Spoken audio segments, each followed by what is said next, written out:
Welcome to Haunt Weekly.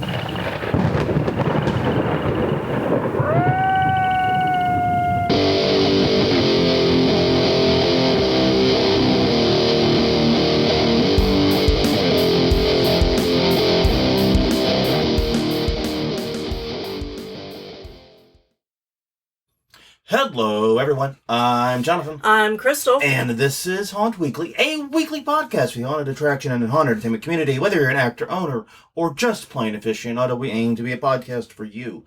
And we return to you with what I have a feeling is going to be a very special edition of Haunt Weekly.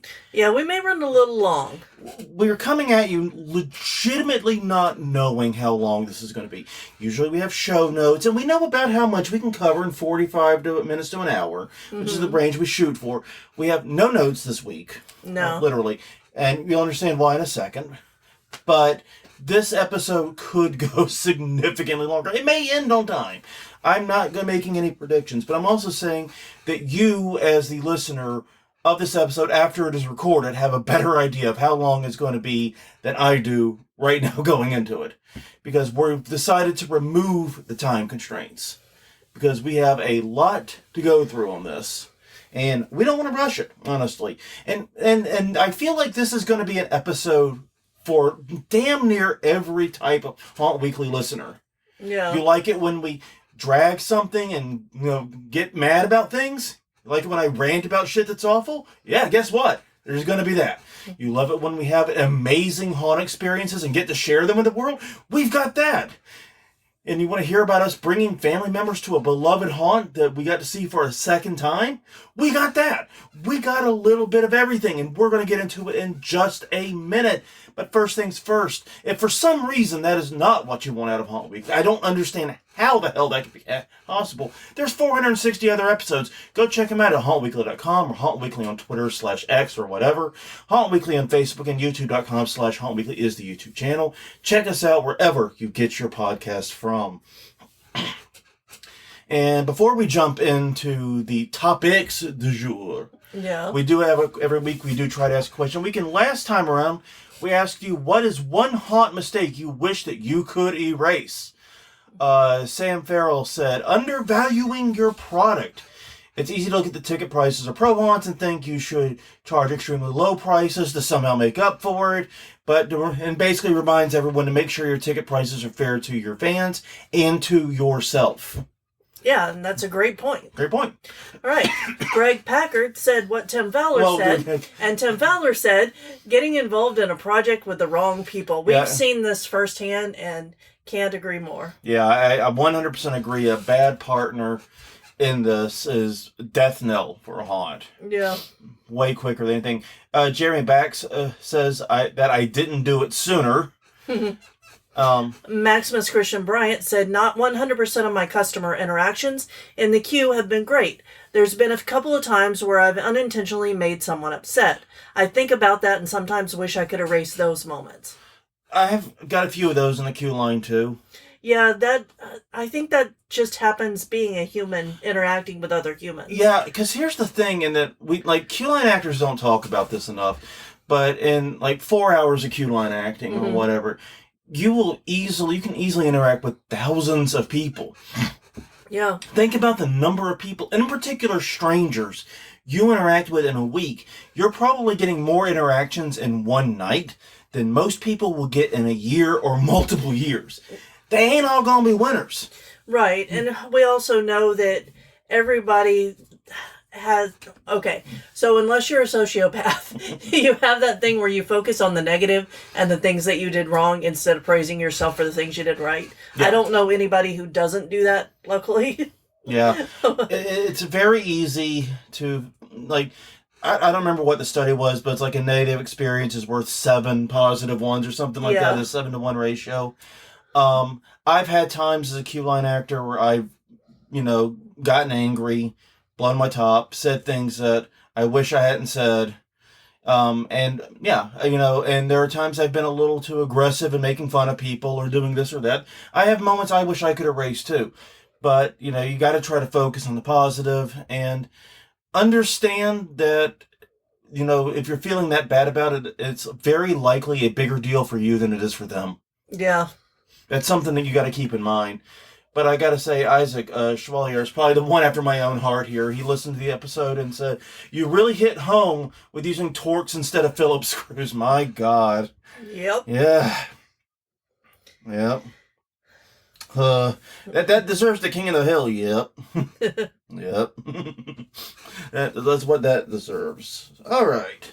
So jumping into this week's topic, we have literally since Wednesday evening. We're recording this Tuesday evening. It'll be going out Tuesday evening. Right. But literally since Wednesday, so for damn near a week. Yeah, since the 2nd. Yeah, since the 2nd, we have been traveling. Mm-hmm. We made a trip first to Kansas City with the intent of checking out a few haunts there. And then we slid on over to the St. Louis area for a baby shower for our upcoming step-grandbaby. Ellie's son is having a baby. Mm-hmm. Apparently now, never mind. But yeah. But the point being, while we were there, we invited everyone who had any degree of interest in coming to join us as we went to Waterloo, because we gushed about Waterloo, I believe, years and years and years ago. I know we did it on Garbage Horror. I think we did it on Haunt Weekly too. And basically, it was one of our favorite haunted attraction experiences, especially one of our favorite trail experiences ever. And we were so keen to show it to more members of our family. Mm-hmm. And we're going to talk about all 3 nights of haunted attraction fun we got in there. And, it's very Dickensian. Except you got to flip the sentence around. It was the worst of times. It was the best of times. Yeah. On our Kansas City trip, because I am really surprised I left Kansas City feeling positive about things in general. So what we're going to do is we're just going to take the nights in order, I believe. Yeah. And we're going to start with Thursday night, which was when we'd arrived in Kansas City, and we went to the combination haunt of the Beast and the Edge of Hell. Right. And we had gotten into town about an hour and a half before going. Yeah. So I do want to preface it that way, just because we were already tired from the trip. Yeah, we were at the tail end of like a 12-hour car trip at this point. Yeah, because our traveling included 1,800 miles in 4 hotels and 5 nights. Yeah. This was in fact, the Kansas City hotel was the only hotel we stayed 2 nights in. Yeah. I believe. Exactly. All other days we were traveling. Hotels. No, you're right, it was 4. Yeah. Because the one on the way back, yeah. Yeah. And the one on the way up, too, yeah. Mm-hmm. Yeah, so there was a lot here. And so we'll admit to being tired. We'll admit to being a little cranky. Mm-hmm. We booked, they require time ticketing. Right. And we booked for the latest slot in the evening we could to give ourselves the best opportunity to arrive and be on time. And we were on time. Yes. Everything did work out okay. And we actually ended up having being there a little bit of time. I had a little bit of time in the hotel to decompress before, but admittedly, not enough. Yeah. I do want to say that before this trip, and I think that it's important to bring this up now, whenever we were looking at the second night's haunt, mm-hmm. it had warned us that it was going to be very physical. Yeah, physically demanding, yes. Physically demanding. So we were worried about that one because my health has not been the best in the past couple of years. Neither's mine, admittedly, but... So we were worried about that one. Yeah. But that's not what we were doing Thursday. No. Thursday night, we were visiting a haunt that was recommended at us by a couple of listeners of Haunt Weekly. Yeah. And I don't want any of them to feel bad for what's about to happen. No. And well, go ahead. And I also don't want the actors to feel bad. I think that we should start with some of the positives. The actors were working their ass off. Yeah, and I want to preface this like the way Yahtzee Croshaw did once. Yeah. Which is like when we talk about haunts in this podcast, I like to picture that like people connected with the haunt are gathering around to listen to the criticism, listen to us, make jokes and have fun and talk about the experience. Right. And if you are an actor doing that right now, I want you to hold your head up high. you were working hard. You were doing as much as you could in a very difficult situation. Yeah, and every time I threw a curveball at an actor, like, offered to dance with a person who wanted to dance or asked me why I wasn't dancing, they responded appropriately for the character. Yeah, everyone, I think the actors were overall solid, at least doing the best they could with the situation at hand. Yeah. Our issues come with the safety. Our issues come with the creativity or lack thereof in this haunt, and the sheer physical demandingness of this. Yeah. And we're going to get all that in a minute, but yeah, I agree with you. Let's definitely get out of the way that the actors have very little to feel bad about. Yeah. Didn't hear much in the way of boo, didn't hear, the stuff that makes Jape spin over in his grave even though he's not dead. Yeah. We didn't hear much of that. But clearly, these actors are working with some pretty significant constraints. And we're going to get into that in a minute. But I want to start with what happened when we got there. Yeah. Because it set the fucking tone just perfectly. It really did. Okay, so we got there, we arrived literally at the exact time on our tickets. Like, I think we had like 8 to 10, no, it was like 9 to 10:30. 9:30 to 10:30. Yeah, something like that. We showed up within 5 minutes of the time, pulled in, there was a nice parking lot right across the street from the Beast. Got a great spot, looking at it, taking photos, having a good time. We walk up, and we're like... Well, an actor comes over to us after as we're trying to cross the street. Yeah. And he says, hey, do you already have tickets? Yes, we do. And I waved my phone. I already had it up on my phone. We were ready to rock. He said, you got to go over there. Yeah. Over where? Go down the road. It's to the left where the cones are. You got to go there. Where the flashing cones are. All right. And to put this in some context, we parked literally across the street from the haunt. Yeah. And now we've got to walk 2 blocks Yeah. for reasons that were not actually explained. Right. Because he said you need wristbands to get in. But there was no explanation as to what the wristbands signified. Or what they meant. Or why we needed them. So we get down there and what we find out is basically... And I want to apologize to the person I was talking to initially. I want to personally apologize to them. I think... In fact, I know... that waivers and things like that are fucking useless for haunts. Yeah. They really and truly are. Go to your local BDSM community meeting if you think waivers are worth a shit, and you will find out exactly how little they are worth. In this case, in fact, they might actually be evidence against you.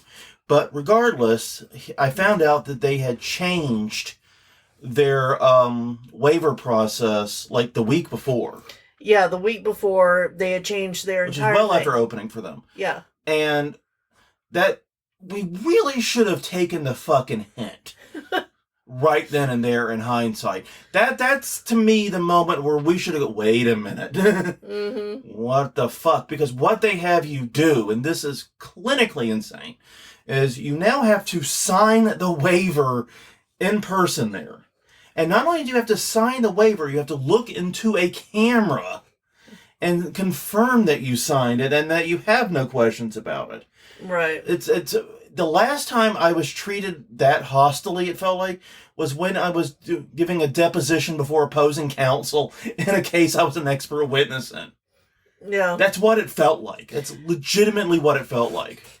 Yeah, it was very odd. And then to walk that far to do it too was also odd. And this was confusion galore.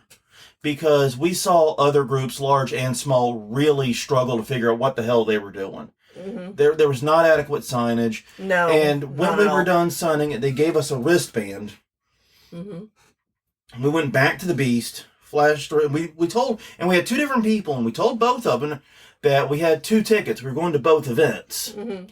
But they gave us 1 wristband. I'm like, okay, that's just a flash and get in, obviously. Yeah. No, at the Beast, they cut off the wristband. Yeah, and the wristbands were identical. Yeah. So telling them that we had 2 meant that they could have just let us have the one that we had on. Yeah. And not cut it. Yeah, and not cut it or, I don't know, done anything other than this. Yeah. But they cut the wristbands off of us, and then we went into the haunt. And it did not start well. One of the first rooms. I think it was like the second or third room. Yeah, first you have to go upstairs. See, but a very lovely set of stairs. It was. You can tell that these are very old buildings, and it does. What parts of the building I could see did look very good. Oh, by the way, I wanted to throw this up before we get too deep into it. When we were going, I had noticed that these haunts were done by Full Moon Productions. I had confused them with Full Moon Features. Right. The movie studio that does the Puppet Master films and a bunch of that type of cheesy but not quite trauma horror. Yeah. It sits in that space. And I actually got a little bit excited about that, but it turns out no, this is just two horror-related companies with very similar names. Yeah, and I also want to mention in the waiver, we did get warning that there would be slides and things like that in the haunt, but it was not enough preparation. Well, no, for what was to come. Not only did they did put in the waiver, you're right, but they did not put it in any of the marketing material. No, so I showed up in clothes that weren't really for slides, as it turns out.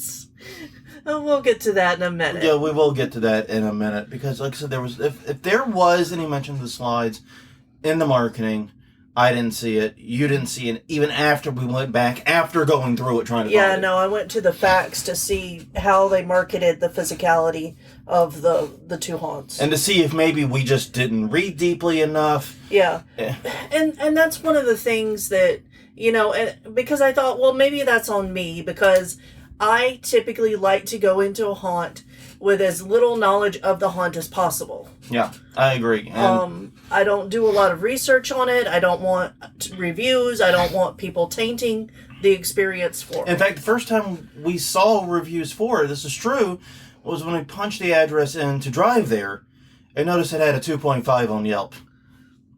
Yeah, and you didn't even tell me that until after we were done with both. Yeah. But I saw that and I went, huh. But then I thought to myself, but Yelp is kind of bullshit. Yeah. You know? So I didn't let it impact me that much because I mean I've never personally had problems with Yelp reviews in anything I worked on, but I know businesses that have, and I know enough to not take Yelp like super serial, man. You know? So anyways, we go in and we get to one of the first rooms and it's a pitch black room. You cannot see anything. We're both kind of feeling our way through it. Well, I think there was a swamp scene before that. Yeah, there was. Like I said, it was one of the first rooms. Yeah. It wasn't the first room. No. No, there was one or two other scenes before, but it was very, very early. Yeah. And then I felt, something. My nose bump up against something. Yeah. And I'm like, oh, silly goose me! I bumped into the wall. I go to back up. Then a strobe light hits, and it turns out what my nose had bumped into was an animatronic alligator that was hanging in the walkway. And it activated with me literally all but French kissing it. Mm-hmm. And it bowed its head down, and it came back up. And when it came back up, its tooth or something caught my nose and snapped my head back. Hard enough that I was very worried I had a nosebleed. Yeah. Or that you had broken it. It hurt. Yeah. And I was, because I am very susceptible to nosebleeds. I was very susceptible to nosebleeds. Yeah. When I was a teenager and a kid, my nose would bleed if I just looked at it the wrong way. If I crossed my eyes too hard, my nose would start bleeding. It hasn't been as big of a thing since I become an adult, but I still have that psychological thing there, you know what I mean? Yeah. Where it's like, oh God, I got hit in the nose. There's got to be blood everywhere. I'm gushing. Luckily, no damage was done, but that's literally all but the first memory I have. Yeah, that was in the first 5 minutes. Yeah, first few minutes of it. Yeah. And it was very painful, and that was a very unsafe room, and then... And that kind of set the mood for the rest of the haunt, because now we know, okay, we've got to be careful going through this, because they're not thinking about the positioning of things for people going through. And if you think, oh, well, obviously they're not going to do that multiple times, I would say they had at least a dozen rooms in that haunt, in which it felt like a dozen rooms at the very least, in which you would walk in, it'd be pitch black, you'd reach a point, a strobe or a light would hit, and an animatronic would go off. Yeah. that was probably the most used scare, and it was used, it felt like at least a dozen times. I don't know how many in Etchy was. I lost count. Right. But that first one did tell us what to not to do, which is, you know, stick close to the walls, which is what you try to do when you think you're going into a blackout maze. Yeah. I mean, I had that happen, and in the later room, we both got quote-unquote bit by the puppet dogs. Yeah. That did a very similar activation thing. But those were controlled by human puppeteers. I have no idea what their excuse is. Yeah. I have no idea what their excuse was for snapping us. It was supposed to be scary. Yeah, I didn't get a bruise from it, but I was convinced I would. Yeah, but after the alligator, then you got poked in the eye. Yeah, because went into another one of those blackout rooms. And well, it was just a dimly lit room with tree things. It was a room I couldn't see, and apparently they had covered the walls with like plant matter. Yeah. Sticks, twigs, leaves, and things. And one of the sticks jabbed right near my eye. I got a modest little gash in the corner of my eye. I mean, luckily, luckily none of the injuries, other than one we'll get to in a minute, had any lasting impact. No. Because, yeah, okay. But the other issue the haunt had was there were so many stairs. Yeah. Well, I was going to talk a little more about the lighting. Okay, do the lighting. Let's stick to the lighting then. I want to get because the rooms in general were very dark. You could tell that they were decorated, but you couldn't really see the decorations. It reminded me a lot. If you go back to our review and our chat about Limp Brewery in St. Louis, oddly enough, we talked about how you could tell it was a beautiful cave. Yeah. Absolutely gorgeous and had some great decoration. Couldn't see any of it outside of brief glimpses here and there when the lights hit whatever way. Yeah.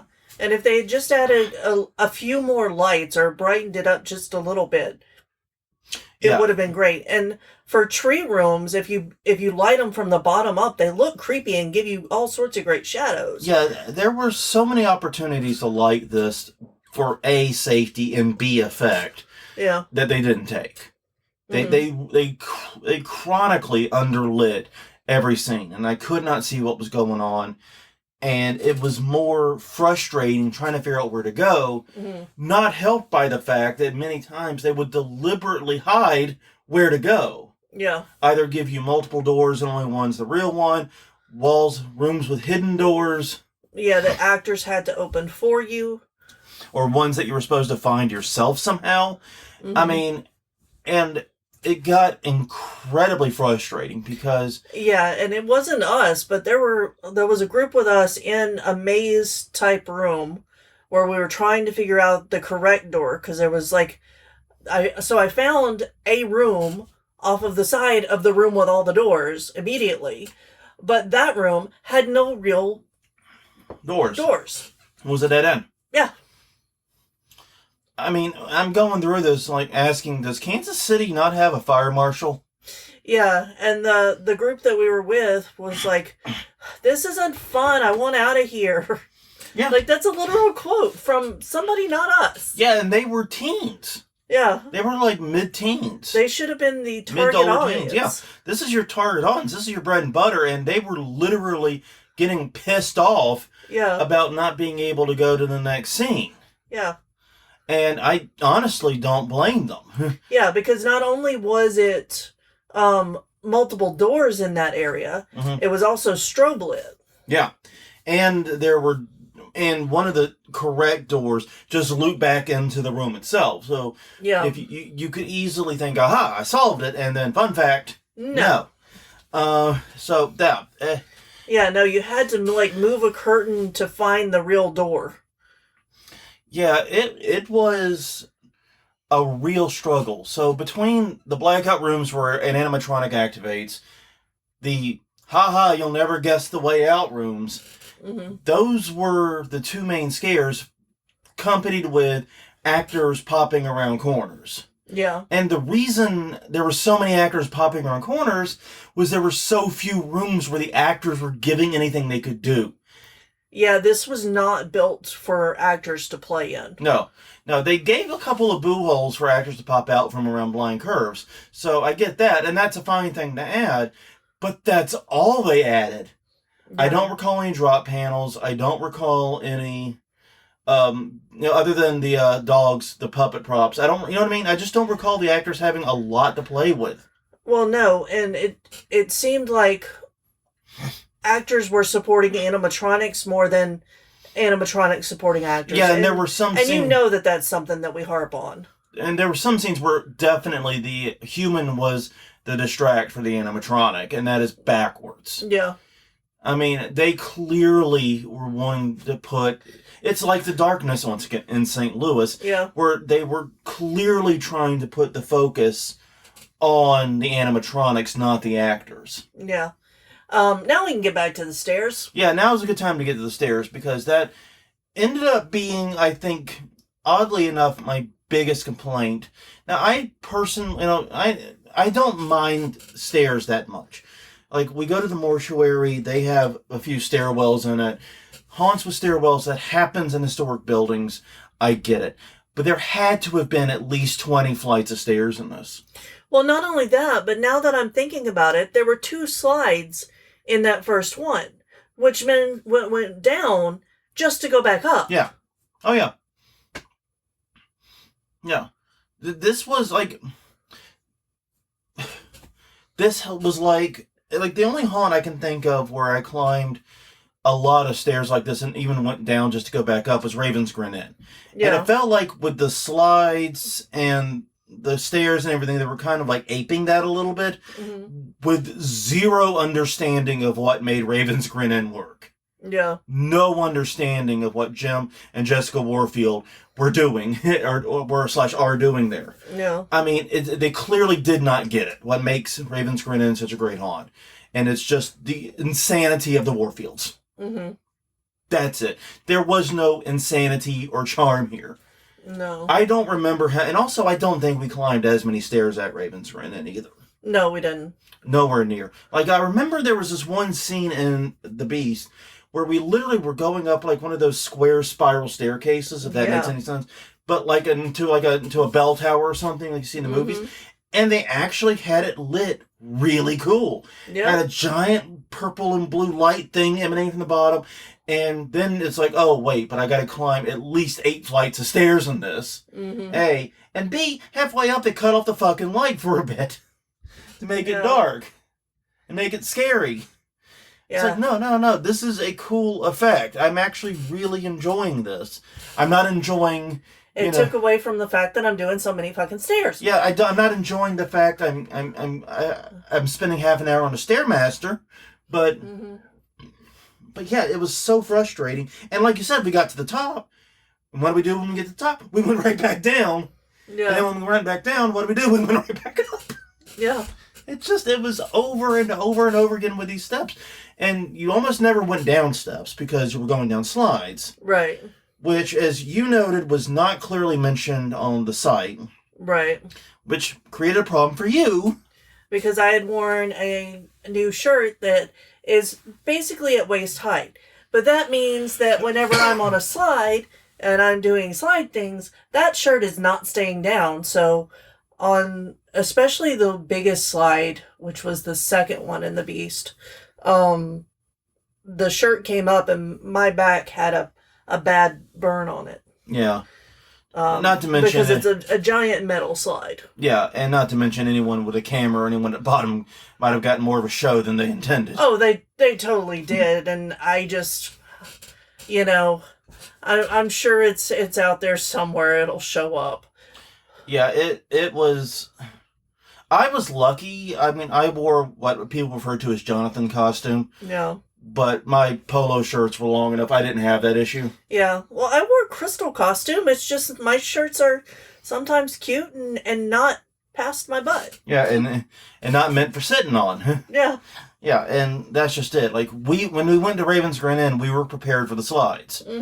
So we dressed accordingly. Well, not only that, but Jim gave you a whole sleeping bag type thing Oh, yeah, to that's sit right. down in. Yeah, and So it didn't matter it was what either you a wore. sleeping bag for one, and for one there was like a full carpet you laid on. Yeah. Not this little 1 foot square piece of wax paper they gave you at the Beast. Yeah. That did not make it to the bottom on one of them. Yeah, I have no idea what that was supposed to be about. Because that didn't work. No, it did. I was like, here's a piece of wax paper, put it in your butt and go down the slide. I know once that wax paper did not make it to the bottom. Well, and the other thing is like, there are people of different sizes. Some people are going to need more than the 1 foot square. Yeah. Even I needed more, apparently. Oh. And I'm fairly straight sized. Yeah, the slides were not well done. They were uncomfortable. They were not mentioned in such a way that we were prepared for it. No. Honestly, I really just thought we were going through a big, relatively traditional haunt, and that is not what it was. It was a lot of stair climbing, a lot of going down slides, a lot of time feeling your way through black rooms, and a lot of time trying to figure out where the fuck to go because either the actors are playing a game with you or the set is playing a game with you. Yeah. And that's, the actors are playing the game with you because that's the role they were given. That's exactly. That's not their fault. No. No, that's how the room was built. Yeah, exactly. Yeah, that was frustrating. I gotta give props to two actors who really were in an impossible situation. One of the better decorated, one of the better lit rooms involved a witch trial burning. Yeah.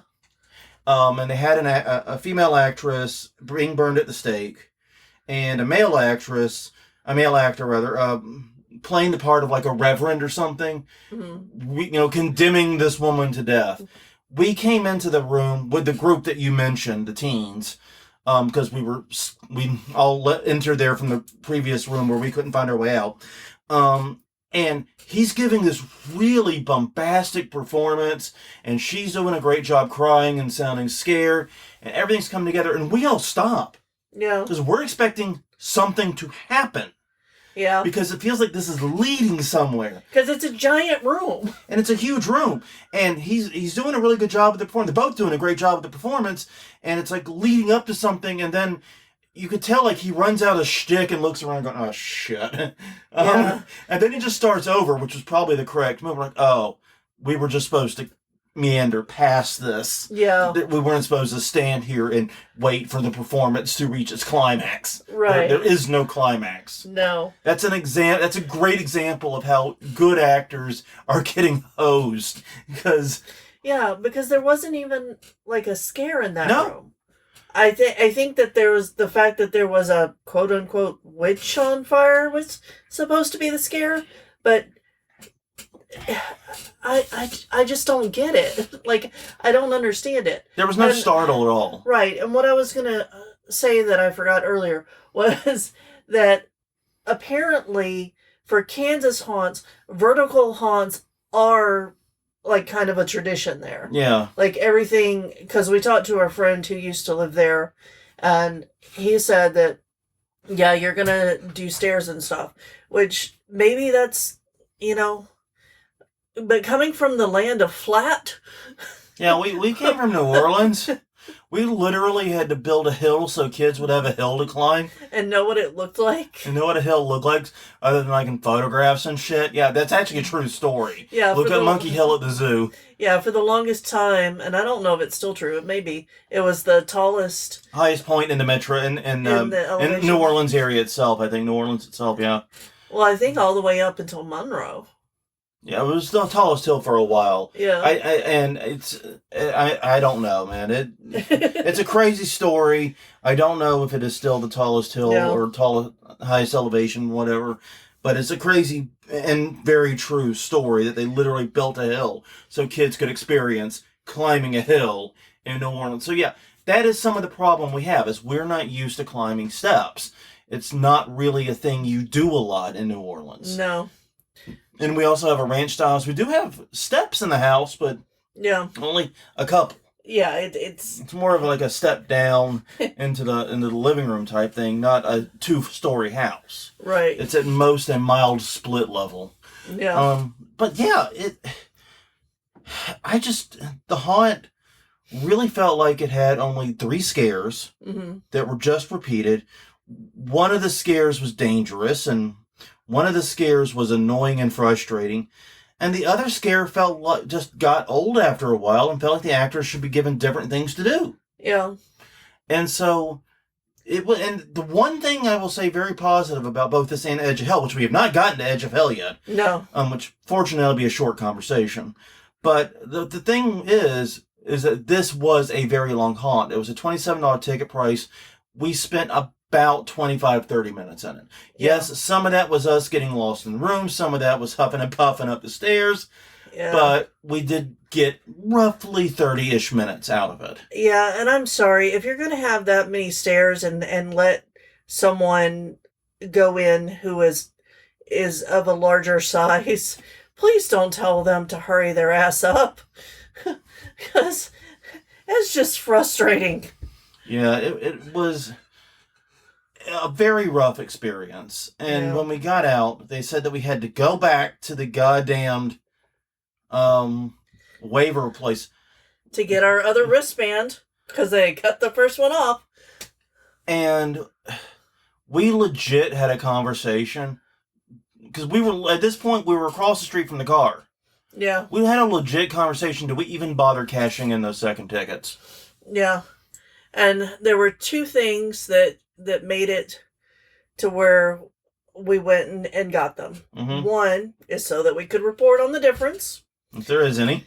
And 2 is because the family in front of us had a little girl, and they were telling her the second one was easier.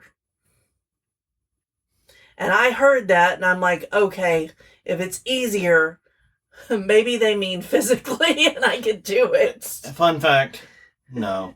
It was, I mean, and the ultimate thing about it is the second haunt was just more of the same with the first. Yeah. It had the same scares, the same setup, the same everything. It had vaguely hell and heaven theming. Yeah, I did like it a little bit better. I liked it better because it did have a more cohesive theme. I'll give it that. Yeah, it had a more cohesive theme. There weren't as many things in the walkways to poke you. I agree with that. Yeah, it was a little bit safer. Yeah. But still not safe by any stretch in my mind. Right, and in both, the costuming was good. I did find it interesting that there was a heaven scene. I don't think I've ever seen that in a haunt, so I will give them kudos for like including something I haven't seen. Yeah. But ultimately it was still very similar. Yeah. And it was about the same length. It had the same types of scares, most of everything else was roughly the same. Mm-hmm. Honestly, it was such a rough night, and it was so bad because by the time we were done, between the road trip and between the stairs, we were both so tired. Yeah. That we almost literally couldn't do anything. I actually went ahead and got the car. Yeah, because I made it to about a block and a half away from it. And honestly, I don't blame you. I don't know why I had more energy at that moment. I think I was just more angry. Anger's a hell of a motivator again. Yeah, and if you were the listener who stood outside of the Beast and asked us how it was, I'm sorry if we were short with you or came across. I was in a lot of pain. Yeah, because the injury I did take that actually stuck around for a minute was they had one of those weird half steps. It's not like a full step; it's like a half step down, a few inches. It was a half step down inside of spinning lights with glow stuff. Yeah, and I did not see the step down, and when I stepped my right foot off, and I did that thing where you fall, but you land with all your weight on one leg. Yeah. And my hip was hurting for a good while after. After that, it's better now. It actually, after I got a good night's rest, a few nights later, unfortunately. Yeah. It seemed to settle down. But between that, and then taking that injury, then doing all those steps on it, I'm sure that didn't do it any favors. Right. It is better now, and like I said, nothing lasting, but that was really annoying because I had no hope of seeing that step. No. because there was too much movement with the light, and the edge of the step, even though it was painted, it had been worn off Yeah. from so many people stepping on it. And just being so old in general, yeah. Yeah, so it wasn't bright enough to see that there were steps. Especially in and amongst everything. No, I had no hope of seeing it. I looked back. In fact, when it happened, I looked back trying to find the step, and I still struggled to see it. Yeah. Yeah. But, so yeah, that's the other thing. So yeah. these were just... And I don't think I've ever left a haunt with bruises, but I have like 6 right now that are still healing. Yeah, this was not, especially not a haunt that's just marketed and presented as a traditional haunted house experience. Right. This wasn't an extreme haunt. This wasn't No. whatever haunt. This was, basically, hey, come to this large haunted house in Kansas City. Yeah. And it was a rough experience. And honestly, we kind of assumed someone had to have gotten hurt in order for them to change the waiver procedure like mid-season like that. Yeah. I can see how that happened. Yeah. I can see so many ways that happened. Oh, and I will say that they were celebrating 50 years of the company. Yeah. I'm not sure if that was 50 years of the haunt, and it's kind of vague on the site even, but they are celebrating 50 years of something. This was just a rough experience all around. This put us in an incredibly sour mood. Yeah. And I remember we found this little bar Mm-hmm. that was open till 3 a.m. and had a kitchen. And we got a super late dinner with Ellie. And what we're telling Ellie the whole time is, I don't know how we can do Exiled. I don't know how we can do the haunt tomorrow. Yeah, because it warned us. It was going to be physical. It was going to be physically intense. This was going to be challenging. You were going to struggle. It made it sound like a goddamn ropes course. Yeah.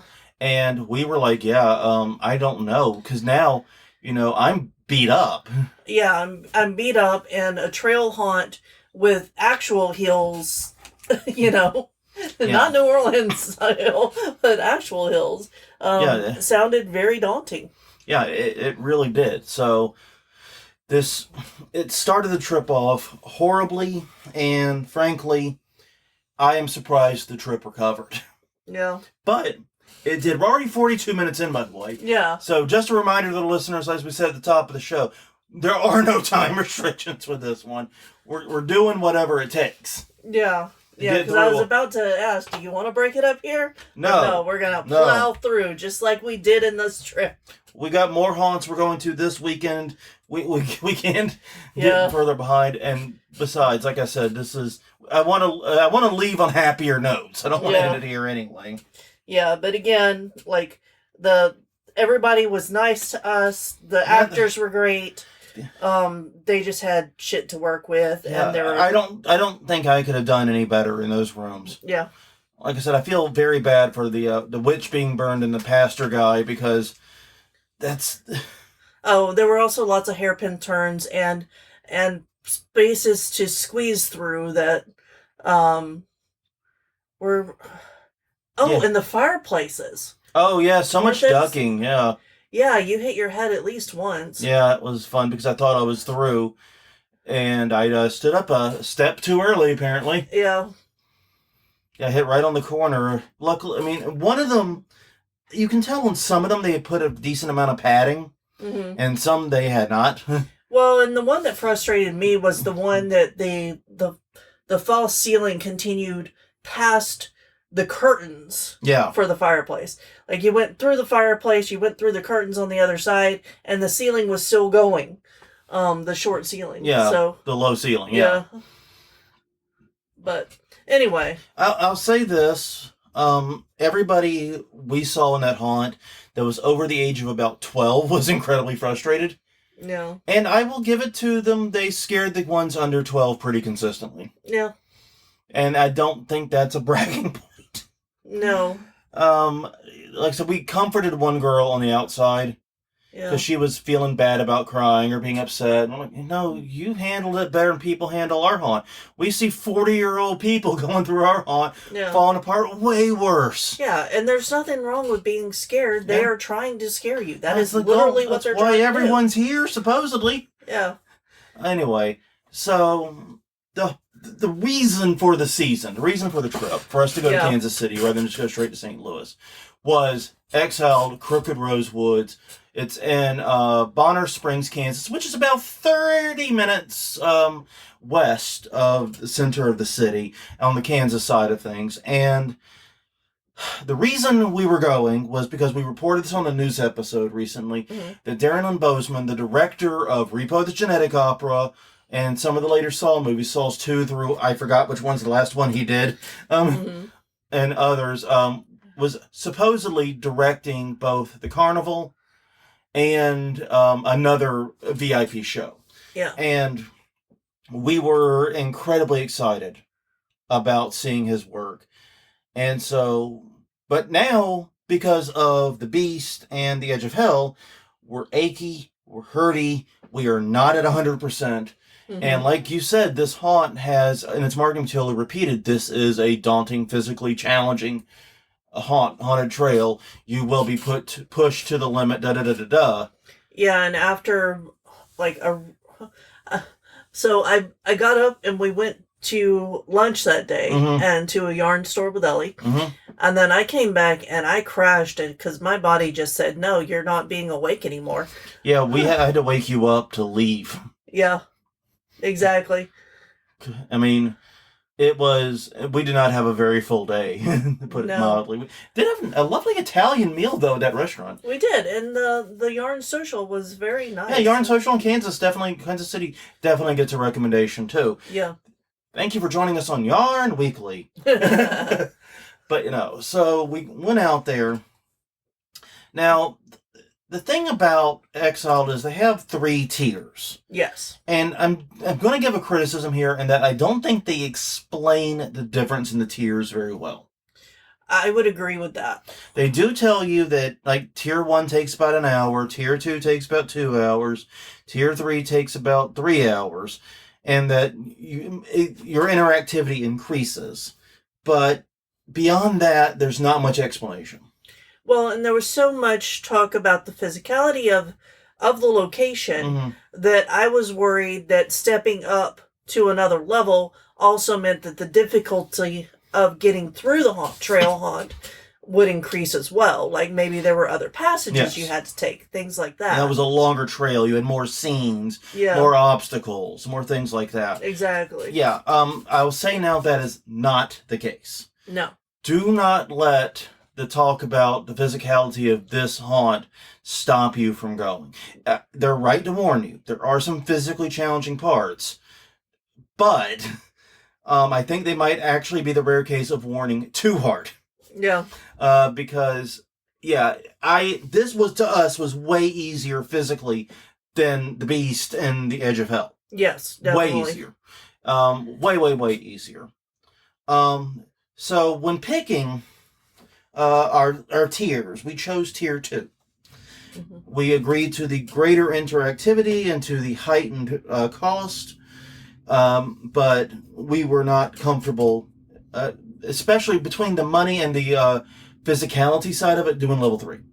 Right, and Darren Lynn Bousman was advertised at the level 2. Yes, Darren Bousman's work was he was advertised as the creator of that level. Exactly. So we chose that one. It made perfect sense. So we rock up, and we ran into one of the characters first. Yeah. Way outside front of house, and she was kind of a dick to us. But that's the character she is. Yeah. She's in character, but she's way front of house. So maybe, keep your character work behind the actual ticket booth. That's one thing I would say. Yeah, keep the elites away from the ticket booth. Yeah. Yeah, she was very off-putting and just like, well, she didn't like us. And then we get in and she's playing one of the family members. Because basically there's 2 groups roaming around outside. You have the elites, who you will recognize by the suits they are wearing. Very dapper looking. Very dapper looking. Very smashing, all of them. and the family, the Curs. yeah, and the Red Curs. red curve. Damn it, it's gonna hit me in a minute. But yeah, the red curves, the red curve family. Basically, they are your stereotypical quote unquote hillbilly country folk family, and yeah, and they're very very stereotypical, but very large family too. Yeah. But anyways, so we went. So they so yeah, we got in there and we were let into the carnival, which actually was a really cool carnival. It was, and the first person that approached us was the apothecarian. Yes. Who started telling us the story of the land. Mm-hmm. Did a good job, and then we got pulled out of it. Yeah. Yeah, we weren't able to finish it because they interrupted to have us go to the stage. And the stage show involved an audience-led pig squealing contest. Yes. And then everyone being forced to dance to random country jig song. Well, there's also a little bit more storytelling too, yeah. It was the twist. Oh. I know that because I did the twist. Oh. Exactly. It's an easy dance to do. And that actually was a lot of fun. So I danced twice in haunts during this trip. Yes, this was just the which is first unusual time. for me. Yes. I slipped off and bought alcoholic drinks, which I just thought somebody had kidnapped you and no, I that kept came looking later, around. I know, but I didn't know. Okay, so I didn't know that it was a possibility, but I didn't rule it out either. So I'm trying to, and I'm having a little bit of an internal debate here. Because I don't want to spoil too much of this haunt. No. And I'm trying to figure out a way to talk about some of the things that happened without, doing spoilers. But yeah, so I went away and I got an alcoholic drink for each of us. Mm-hmm. And we played some carnival games. Yeah. And as we were roaming, I was approached by a character named Cleetums. Yeah. And Cleetums and I had a friendly conversation, and he was very lovely. And he went away. And then he came back, like 10 minutes later. Yeah. And he's like, "Do you trust me, Jonathan?" And basically asked me to put a, executioner's hood on my head, basically a black sack, and then follow him into the woods. Yeah. And of course I did. Well, yeah. Now, I won't say what happened, other than, obvious spoiler, I'm alive still. Yeah. I don't know if you noticed, I've been here the whole time, I'm still alive, I did not die at Cleetum's hands. No, it's just that I have mastered making your voice and doing a great interpretation of you. Okay. That's why you sound like you're here, but you're really not. I'm pulling this whole thing off by myself. Which is really good, doing the parts where we're talking over each other. That's hella skill. I know, right? I wish I knew you had this talent this whole time. We could have been making bank off this, doing a human marionette shows and shit. Or human ventriloquist shows. But yeah, anyway. I won't spoil the interaction, but it was interesting. It led to more information about the story.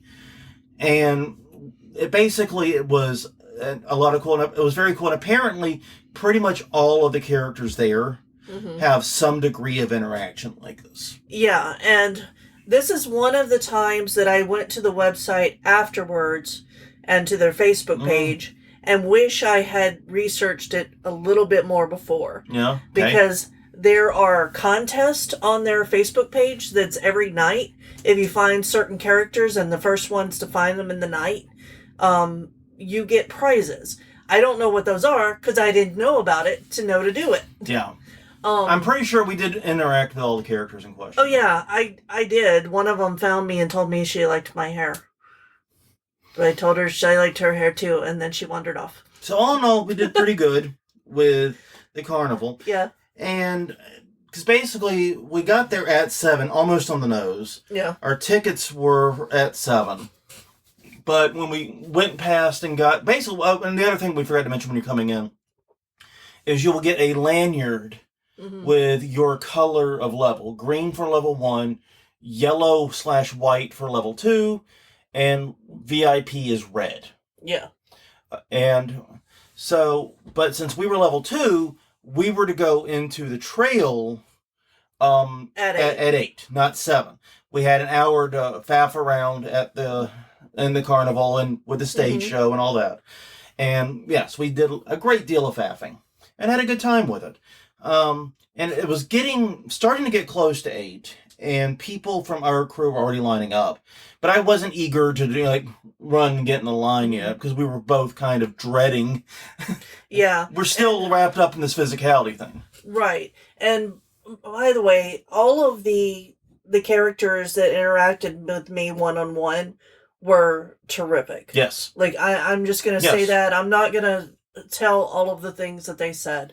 I was asked multiple times for tokens, and I don't bring anything with me to haunt, so I didn't have anything. Yeah, that might have been another area where we should have read more about the haunt. I mean, and this trip, I think, did expose some of how our approach of going to haunts is, hey, there's a haunt, here's the name, here's the price, here's when it's open, let's go. Yeah.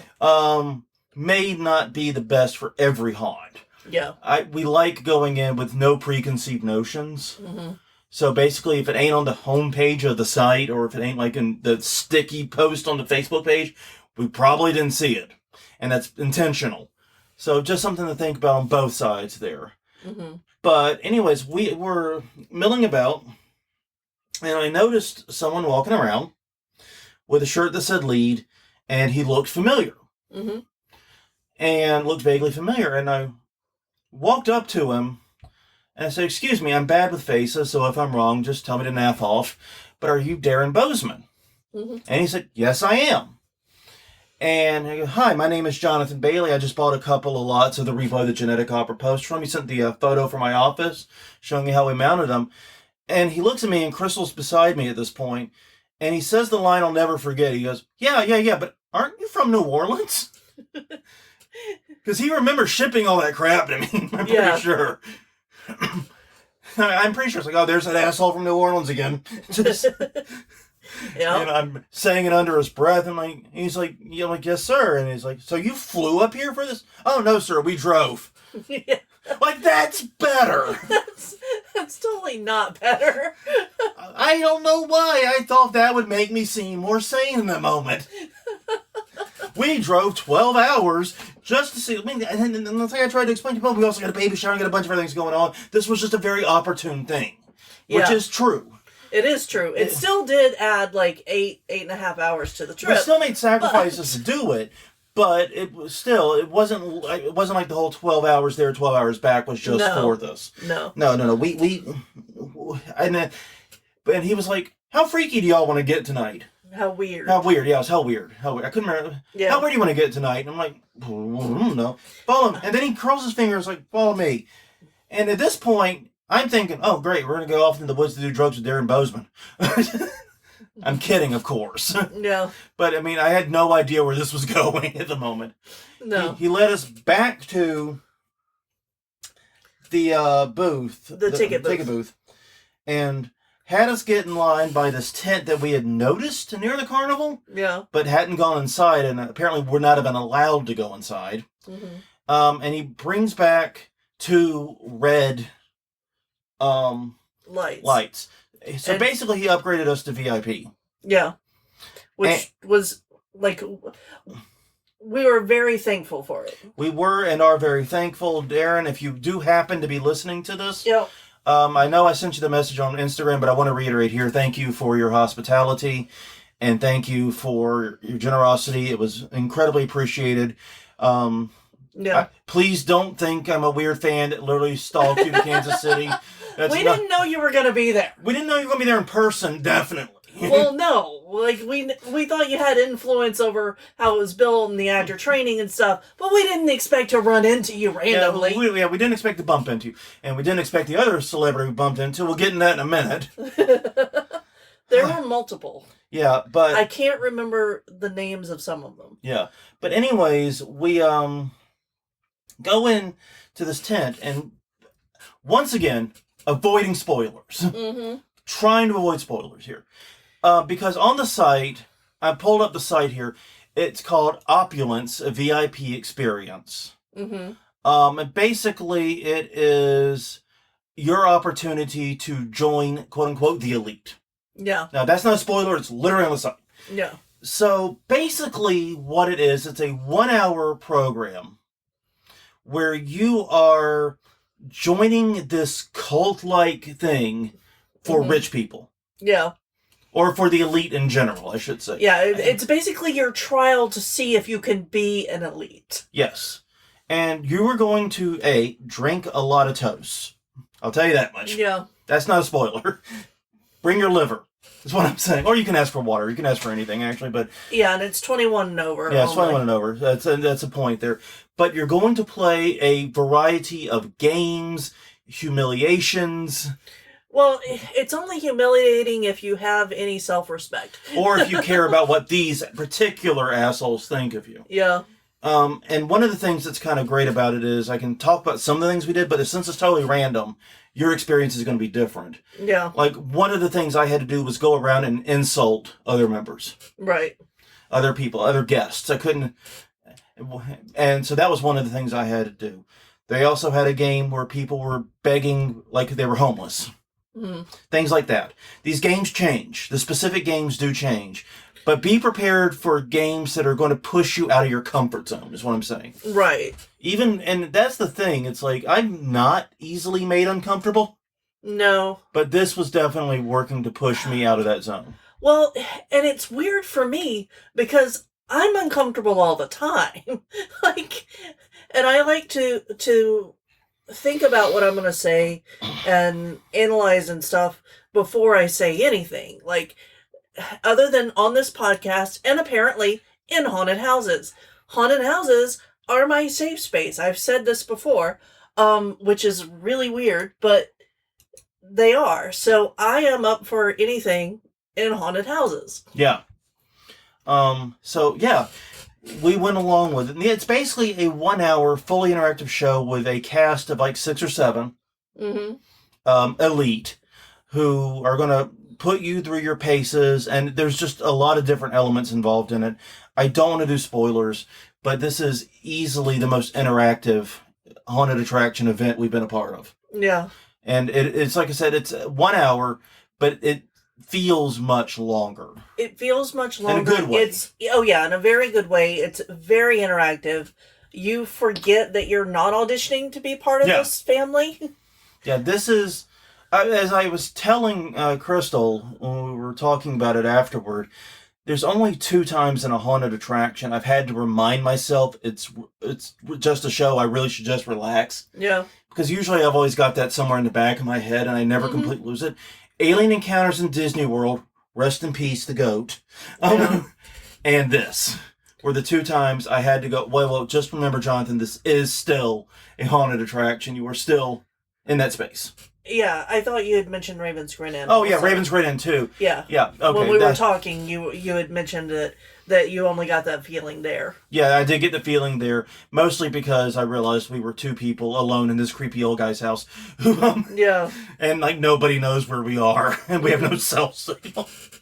Yeah. But no, yeah, so yeah, that's true. Raven, actually, that's a good example where the Beast was, like, trying to ape Raven's Grin Inn, or it seemed like they were, without understanding how it worked. This attraction actually emulated that getting sucked into it feeling so well. So it was an incredible experience. It's not very physically demanding. It's going to be a theme. We're now going to be rating all the haunts on physically demanding nature. Now, this was not physically demanding, but it's going to make you awkward. Yeah. If you don't like being on stage or performing in front of a crowd, this is going to be your hell. Right. It is intended to put you off your game. Yeah. And to make you the center of attention. Yeah. In ways that will make you uncomfortable. Yeah. Especially if you're not someone who does a lot of self-reflection. Yeah. Yeah, that was the theme throughout this Exiled, though, was the self-reflection aspect of it. What regrets do you have? Who do you hate? Who would you kill if you could kill anyone? Things like that. These were themes throughout, not just this VIP thing, but throughout the entire haunt. Right. And basically, though, you join, and then, predictably enough, at the end of the hour, you don't make it. Right, you get put back out with the riffraff. And then you got to go do the trail. Yeah. So I mean, that's not a spoiler either because you've still got to do the trail. Yeah. So, spoiler alert, you're not going to be one of the elite when you exit. I'm sorry. But, man, the whole thing is incredible. It's well done. The actors were amazing. Yeah. And it found very subtle ways to be unsettling. Yeah. Like, very, very subtle. Like, this is just wrong. Like, not even like wrong, just like weird wrong. Yeah. You know, like one of the actors was doing all the toasts with a jug of milk. Yeah. It's like, that's weird. And I kept looking at him going, huh? Ice cold, because it was, sweating. But yeah, it was interesting. It was an interesting and wonderful experience. And I'm glad I embarrassed myself enough in front of Darren to have let us in. Yeah. It was worthwhile, and I'm glad we get to talk about it because... And if you can't afford it, I would recommend it. Yeah. The thing about it is none of the tiers are particularly inexpensive. No. For haunts, like the lowest end, the one is $49. The middle tier, I think, is $78. No, 80. No, it's $88 because it's $39 more. And the VIP is $200. Whatever amount you're comfortable with financially, I would go for. Yeah. Because I think each upgrade is worth it. But I also understand that $200 for a ticket is a huge ask. Yeah. I understand that completely. And I think it's worth it. I think it's a unique enough experience. It's definitely unlike anything I've ever done. Yeah, and I think had I known going in what it was, I would have said we should do it. Yeah, I agree. Even though, like I said, it's a big ask for us. I mean, we're not particularly wealthy, but I would definitely, whatever you are comfortable with financially, I would pay. Because what I learned, and now I can actually explain the differences between the tiers finally. Yeah. Level 1 is basically you do the trail. Yeah. It's no real interactivity. You don't get to do very much. You're not going to have the various character interactions that you'll have at the higher tiers. So you're basically just going to do the trail on. Level 2 gives you access to the carnival. And you have interactivity points all along the trail. Right. The characters will pull you aside. They'll have you do various tasks and various things. Some humiliating, some disgusting, some funny, some scary. And level 3 gets you that tent experience, the elite experience. Yeah. Plus everything at level 2. Right. That's my actual understanding of the levels. It was not clear from the marketing on the website. So that is what I would encourage you to do is basically, hey, there's Cleetums. Yeah. But basically I would encourage you to whatever level you are comfortable with, go for it. Right. Which brings us to the trail. Yeah. As weird as it sounds, I don't have a lot to say about the trail because it was good. It was very good. Yeah, it was very good. The actors had obvious training. Oh, yeah. Like, everybody stayed in character, even when they were asking if I was okay, because I was exhausted. Well, and this is not the fault of them. I tweaked my knee. One of the characters had me crawl, and I wasn't looking where I was going. I put my knee down on a rock. Yeah. And that hurt. Once again, minor. That is minor as fuck. But I shook it off. But, like, get back down and crawl. I can't. My foot's now asleep. Yeah. You ever heard that soft spot of your knee and your foot goes asleep? It sucks. Yes, it does. But yeah, the interaction was great. All the characters stayed in character. And here's the thing that I realized as we were going through it. Every character has a place in the bigger world. They're world building here. There's this whole tale about the evil in the woods, the Red Curve family, the greedy elites coming in and trying to snatch up the land because it's valuable to them for some reason that isn't explained. Yeah. And they're doing world building, and every character fits into it somewhere. Yeah. And teacher that teaches the kids. Yeah, the schoolmaster, so to speak. Yeah. And the student that was not enjoying the lessons, we'll say. Yeah. I'll say this: it was a fairly physically demanding trail. There was one part where we had to climb through a school bus that was at a 45-degree incline. Mm-hmm. Now we'd heard someone else describe as being straight up vertical. Yeah. And I'm like, how the fuck would you climb on the back of the seat? What do yeah, you do? I don't know. I was trying to think because they're too wide apart to be stairs. Yeah. But it was just it was not that bad. It was through the door and around behind the driver's seat. Yeah, basically, so not the entire length, no, but it was impressive to look at. It was impressive to look at and fun to do. Yeah. Actually, because the footholds and the way they positioned it. Yes, obviously you can't do it if you're on crutches or otherwise mobility able. But if you are ambulatory, you will be fine. And if I was able to wear real shoes, mm-hmm. I would have had less problems with the trail. Yeah. I brought my good boots for this. Yeah. I had no trouble. Yeah, I'm only able to wear slip-ons right now, so that did hinder me some, but if you can wear tie-on shoes, you should be fine. Yeah. Honestly, this was way less physically demanding than either the Beast or the Edge of Hell. Yeah. And for all of the worry and all the concern we'd had, it was for nothing. Mm-hmm. This is a fairly standard. It's like other haunted trails we've been on in terms of difficulty. Right. Yes, there's some hills. Yes, there's some climbing around, but nothing that should cause you any real concern. It's long. Mm-hmm. Once again, this trail experience went about 50 minutes, but once again, we were level 3/2. So there were a lot of interaction points in there. Yeah. Just to give one away, they had me reach in to an outhouse, mm-hmm. a quote-unquote poop-filled outhouse, to get a key. Got the key, unlocked the character, and then more stuff happened. Yeah. But I remember that one vividly because I'm sticking my hand in and feeling the fake turds around. Yeah. And I'm like, I just hope the water is actually clear. I pull it out, no, it is brown. Yeah. I'm like, what the fuck did they use? And then I sniff my hand, and it's, chocolate. Yeah. And of course, the lady goes, how you like running around in my poop? And I'm like, well, your poop smells like chocolate. You might need to see a doctor about that.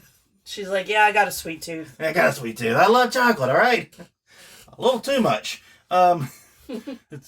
It's coming out of your hole.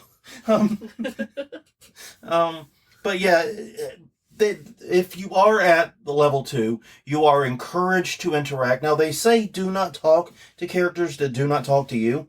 And I'm pretty sure they have strict rules of which characters are allowed to engage. Right. And what they're allowed to do. But if a character does talk to you, do engage, do play with them, do... Yeah, I mean, and I'm sure that there are some things that we missed just because we weren't sure what we were supposed to do. Yeah. Like, I'm positive that the dolls that kept trying to talk to us, mm-hmm. Probably did want us to say and do something, but yeah, I couldn't figure it out. And that scene, I remember that one pretty well, because once you stay and play with me and stuff like that is common expression in a haunt that you're not supposed to take seriously. Mm-hmm. And so I would, maybe this is an idea as a tip, find a different way to indicate that this is an interactive moment. Yeah, because they said, do you want to play a game? And I said, sure, what game? And then they talked about swapping our faces. Which, but then they kept following us and saying more things. And I'm like, okay, so what are we supposed to do? Do we keep going? Do we stop? Do we interact more? Like, yeah, so that was a little, I won't say it was frustrating, but I do wonder if we missed some things just because we're so used to going through haunts that aren't as interactive. Yeah, and a lot of the lines are just throwaways you're not supposed to engage with. Exactly. So, yeah, that may be something you might need to do is find ways, because most of them I think we got. But on some of them, make sure that the lines they use to get people to interact are clear. Yeah, like instructions. Like if we are supposed to stay in that room, say, oh, if you want to play the game, take a seat here. You know, give an instruction, and then we'll know. But maybe we weren't supposed to. Maybe we're supposed to just keep going. I don't know. No, one person did sit down and play tic-tac-toe with me. Yeah. Then the bitch cheated. I told her I wanted to go in the middle. She drew the X somewhere. Which is fucking clever, I gotta admit. Yeah. Control the board so that way I can't win. It's Yeah. actually fucking ingenious. It's the only way to ensure I'm going to lose tic-tac-toe. I was just jealous that you got to sit down. I got it also in the chapel. They pulled you up and made you kneel at the altar, and I got to sit in one of the pews. I know, with the backrest. Yeah. But that's okay. It's like I said, it was nowhere near as physically demanding as the Beast. No. Now, the thing we realized after it's all said and done was we noticed that two of the women that were in the tent, not the actors, but two of the people who were customers, supposedly, stood out. Yeah. They did not look like locals. They did not look like people who go to haunts. Yeah, I don't know who would wear that to a haunt. Nothing looked right about them. They stood out. We both had thought that maybe they were planned. I thought maybe they were friends with someone. Yeah. I was trying to figure out what the deal was. They didn't look like they belonged. They were nice to us. They were very incredibly nice, both of them. This isn't a knock on them, but they did stand out. Found out that one of them was Tori Spelling. Yeah. And it's bad because I mentioned earlier that I had the task of insulting people. The reason I mentioned that was I glommed onto Tori Spelling, and the first thing I said is, "Your fashion sense is so stuck in the 90s." Yeah. Oh, God, I'm going to have nightmares about this. The bad thing is, I've never actually watched anything she's done. No. I legit could not recognize her even if it were more obvious. So I have no idea. It was just hilarious to learn that later. Yeah, because the only way we found out is that I went to the Facebook page and saw a reel that she was tagged in. And I'm like, oh, well, there you go. And I'm like, that can't be the Tori Spelling that, Fun fact. Yes. Yeah. Yes, it can. Yeah. So that happened. Tori, if by some miracle you're listening to this, sorry, not sorry. I mean, don't think I'm supposed to actually apologize for that. No. Sorry, not sorry for what I said. No, but seriously, legit had no idea it was you. How about that?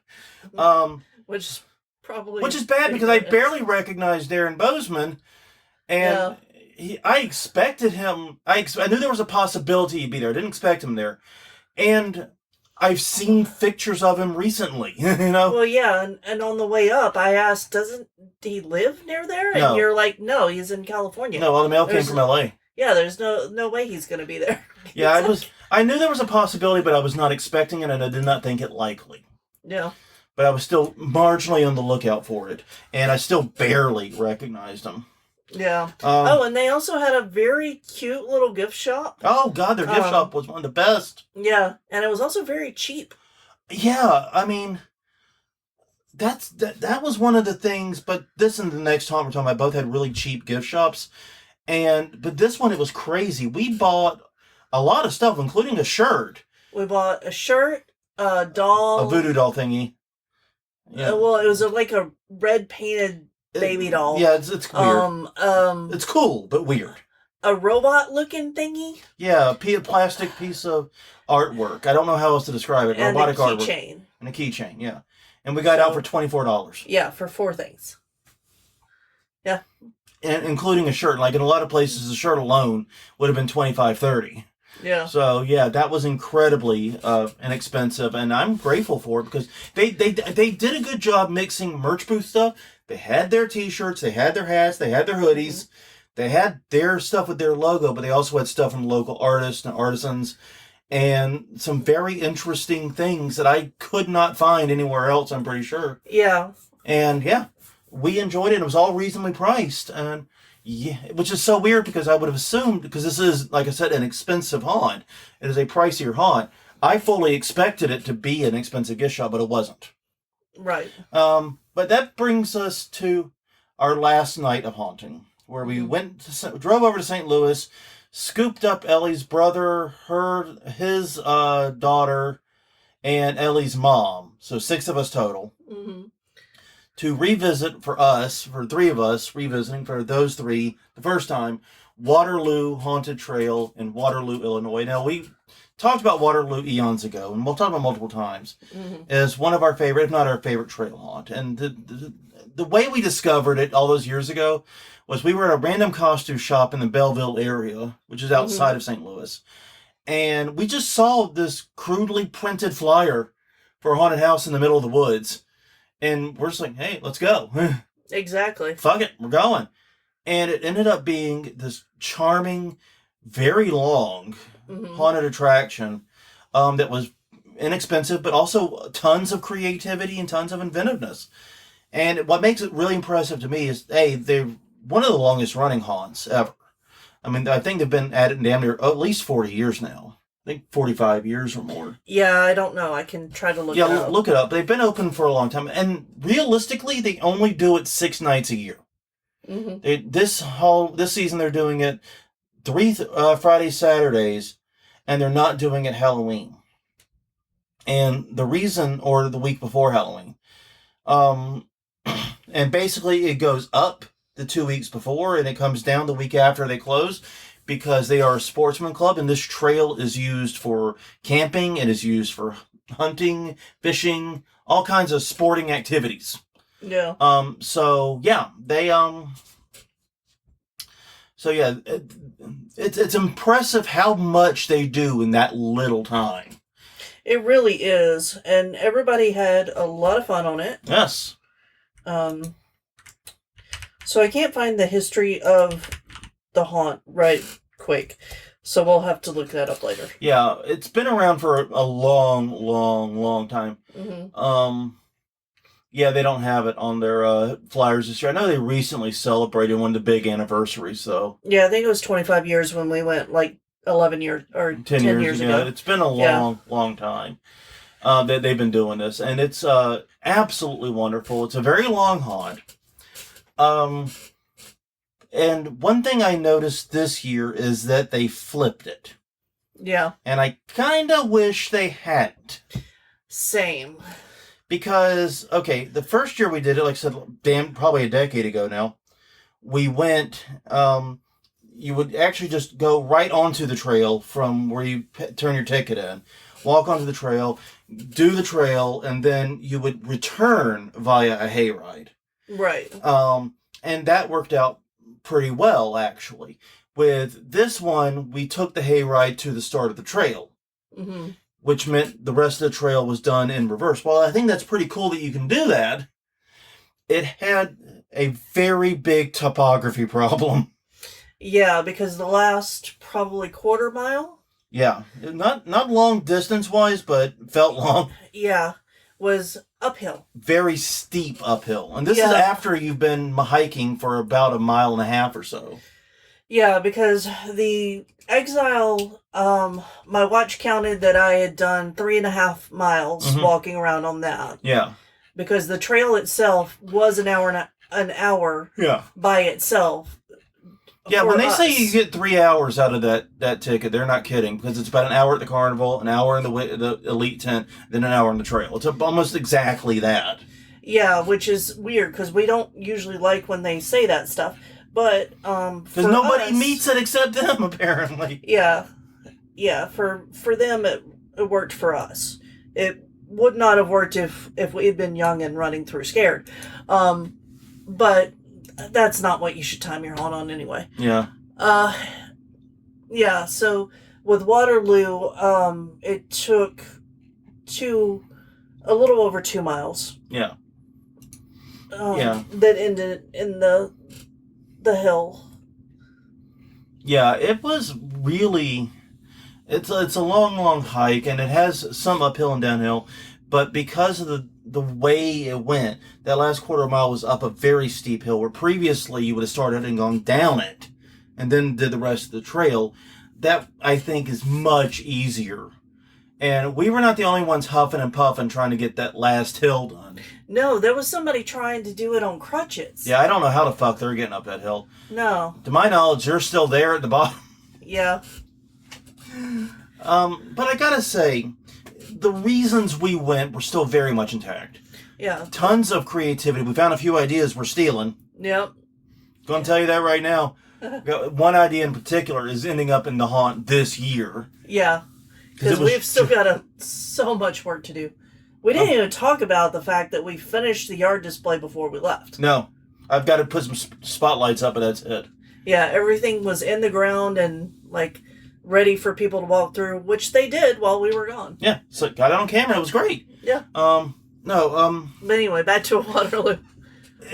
It was other than that topography problem, everything was great. But then again, like when we went the first time, it ended kind of weak too because they did the blackout maze. Yeah. That was really frustrating and really kind of out of place with everything else they'd been doing. Mm-hmm. This time around, it ended weak because it was up a hill with nothing on it, and it was just really tiring and really difficult. Yeah. And, Ellie had to take a hit off her inhaler. She doesn't have asthma, but she can have asthma attacks with stress, physical stress. Right, and I really should have brought mine or should have asked for a hit off of hers because I was having a lot of trouble. Yeah. Because I have been prescribed one too for exercise, which I've checked. Trail haunts definitely are. Yeah, and it's interesting because, like, physically demanding, if I had to put them in order, the B/Gates of Hell was the most demanding. Yeah. Waterloo was second. And the haunt that openly warns you about how physically demanding it is was the easiest physically. Yeah. And maybe some of that is that we just over-expected. We expected too much. Mm-hmm. And they set the expectations, the physical demand is too high, so it feels lower. It could be that. I don't know. I'm not like an exercise scientist or anything. Mm-hmm. But my God, that's how it seems. So yeah, I think Waterloo would be wise to go back to the way they had it, because that way you're working with the terrain a little better. Mm-hmm. And also, having an empty spot like that at the beginning is way better than having it at the end. Yeah. Because that's giving people time to sort of sink into the woods. Mm-hmm. And sort of get away from that carnival and the fair and the other stuff going on. Right. And sink into the actual trail haunt. I think it's much better to have, if you've got a blank space like that at one end or the other, I think it's got to be at the beginning. Mm-hmm. And honestly, I really enjoyed the nice hayride at the end of it last year, the time we went previously. Yeah. Because it was time to sit, time to relax, you feel the cool breeze on you, you get to look at things. Honestly, I liked it much better that way. But everything else, I mean, we glommed onto it for very much present. Yeah. Tons of creativity, great actors, great scares, amazing timing. Yeah. Bring cash for the snack bar. Yeah, bring cash for the snack bar and the fair and the Carnival. Yeah. I've got to say, we've never done much with the carnival there. Mm-mm. I'm glad we did. We had a great time. I learned that I am capable of tossing anything that is not a ring with a great deal of accuracy. Yeah. I apparently suck at ring tosses. This was learned at both the Exiled Carnival and the one at Waterloo. And I'm the opposite because I got ring tosses down. Yeah, she got ring tosses but couldn't get anything else. The funniest one was they had like the beanbag toss set up where you try to get them through the little holes. And I tossed the first one and it like hung on it. And it's like, I'm counting that one. And before she could say anything else, and before she went to grab it, before she could grab it, I just threw the second one, and like it was playing cornhole. Knocked the first one, and the second one went straight through. Yeah. And it's just like, holy. And I'm like, you know what? I'm not even going to care on the third one. I peeked. There's nothing I can do with the third one. That's as cool as what I did with the second one.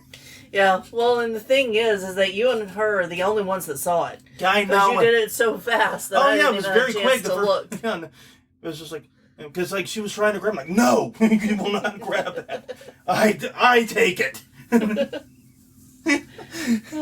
But man, and I gotta say, I enjoyed that. Once again, they had a merch booth, not a gift shop, but they also had an incredibly full snack bar. You could get everything from the best caramel apples I have seen. Yeah, like they cubed them. They cut them up. Like apple chunks, basically. Yeah.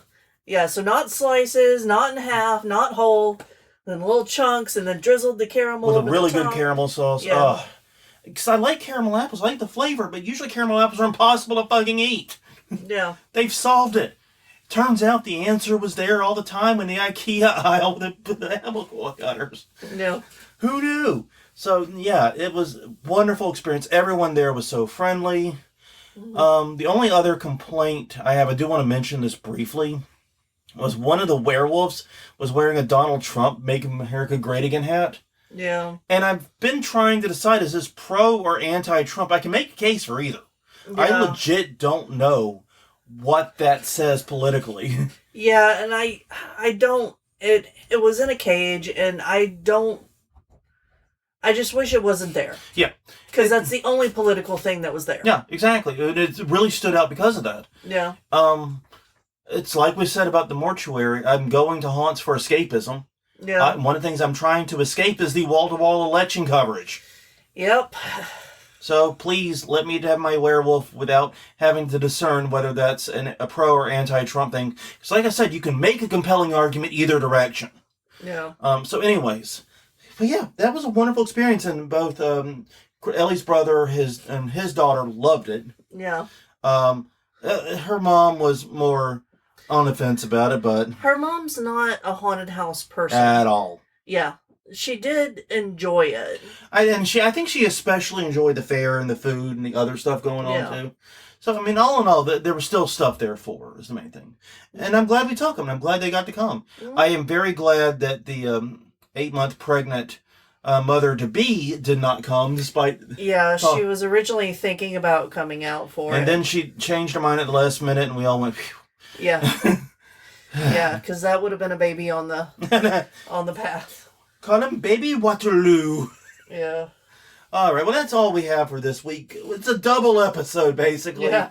I am sorry for giving you way more content than planned. Mm-hmm. Okay, but anyways, definitely if you're not bored of Haunt Weekly yet, please check out more at hauntweekly.com, Haunt Weekly on X/Twitter, Haunt Weekly on Facebook, and YouTube.com/Haunt Weekly. Catch us wherever you get your podcasts from.